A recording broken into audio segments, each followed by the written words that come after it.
कल सीमांचल को जीतने के लिए दो दिग्गज होंगे कटिहार में। जी नमस्कार, मैं छोटू सिंह एक बार फिर बीच हल्ला बोलने के हाजिर हूं। मैं आपको बता दूं कि देश के प्रधानमंत्री नरेंद्र मोदी कल कटिहार में बड़ी जनसभा करने जा रहे हैं। वहीं दूसरी ओर कटिहार जिले के बलरामपुर में AIMIM के असदुद्दीन ओवैसी बड़ी जनसभा को संबोधित करेंगे। मतलब कल का दिन है कटिहार के लिए बहुत ही बड़ा और खास होने जा रहा है। देखिए इस रिपोर्ट को। कटिहार कल फटने वाला है साहब। राजनीति का ऐसा संगम, ऐसा महामुकाबला, ऐसा हाई वोल्टेज दिन शायद ही किसी जिले ने देखा हो।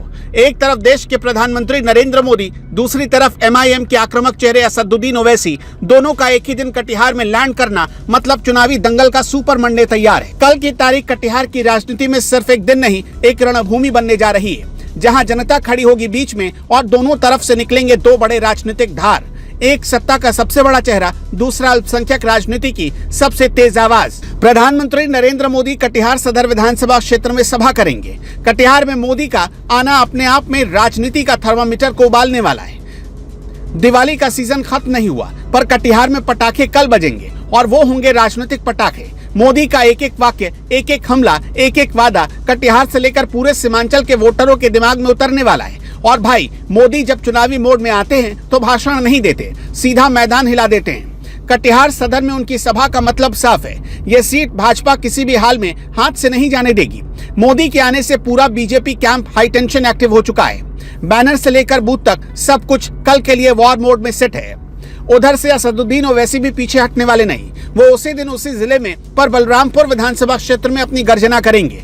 बलरामपुर का नाम सुनते ही समझ जाइए, यहाँ मुस्लिम वोटर्स भारी संख्या में मौजूद हैं और यही कारण है कि ओवैसी ने कटिहार के सबसे संवेदनशील इलाके को चुना है।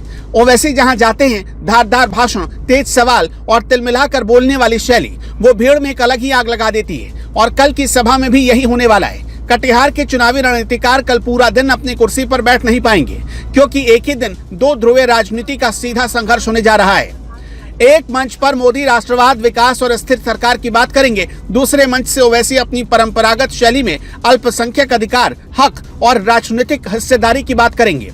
मतलब साफ है, कटिहार कल सिर्फ सुनने वाला नहीं, कटिहार कल फैसला लिखने वाला होगा। राजनीति के पंडितों का एक ही कहना है, सीमांचल की राजनीतिक जमीन हमेशा गर्म रहती है, लेकिन ऐसी गर्मी, ऐसी भीषण टक्कर बहुत कम देखने को मिलती है।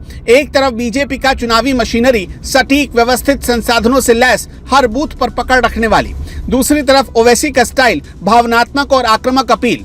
कल की तारीख को दोनों नेता कटिहार में अलग अलग जगह पर होंगे, लेकिन उनका टारगेट एक ही जगह होगा, सीमांचल का वोट बैंक। यह मुकाबला सिर्फ दो नेताओं का नहीं, दो विचारधाराओं का है, दो भाषाओं का है, दो राजनीतिक दिशा निर्देशों का है। कटिहार सदर में भीड़ कैसी होगी, बलरामपुर में कौन ज्यादा गूंजेगा, किसका नारा ज्यादा चल जाएगा, किसकी लाइन वोटरों को जकड़ लेगी।